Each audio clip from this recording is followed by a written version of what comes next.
Guys, kasi sa phone ko, alas 10 na pala, hindi ko alam. Alas 10 na. Bago ko lang ginagay ang mga plato. Gabi na pala. Diyos ko, akala ko kung naaga pa. Baka nawiling ko sa cellphone sa gagalabas ng cellphone. Baka textmate. Tingnan mo, nagagabihan na lang ako kapasok ng mga plato na ito. Akala ko maaga pa eh. Ngayon pala gabi na. Pagtingin ko kasi kaina, alas 8 pa lang. Wala, alas 10 na. Sus, Diyos ko. Alas 10 na pala mang tingin-tingin ka kung nasira ang gasol. Sanginan. Okay. Gasan mo na. Drum.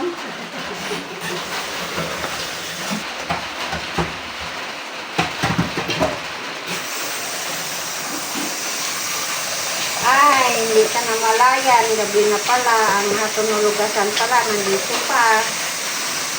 Hindi ko pa nahugasan. Nalimutan kapatid. Amak mo, nalilinya na wiwili kapatid. Mayet. Oh, nawiwili ako. Tingnan mo. Hindi na ako pangkalat-bulag. Masarap ngayon matutulog kasi magtubal. Guys, bukas umaga na naman tayong mag-isay. Pero gabi na naman tayong matutulog. Papatayin ko muna kasi matutulog na tayo. Good night.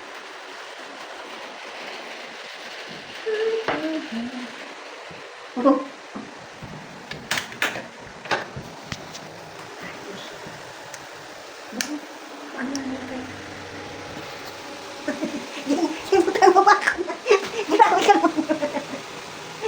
Ay naku, ganyan lang yung ano ko guys eh. Hanakit pa naman yan. Hindi naman yan. Maliit. Good night guys. Matutulong na tayo kasi gabi na. Buong ko dito. Kunin naman yan ito. Ay, Diyos ko guys. Gabi na ito tayo. Ay, daming ano?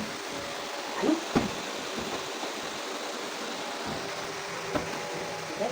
Walang dito mag-isa.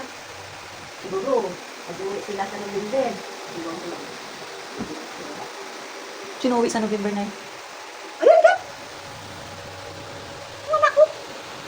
Oo, sa November na sila uwi. Oo, transfer din yung mga anak niya. Iwan ko. Sabi ko, mag-isip mo na ako. Kaya, hindi kita iiwanan mama dito. Iwan ko. Hindi ko pa na-sure. Hindi ko pa naisip yun. Malayo ko yan.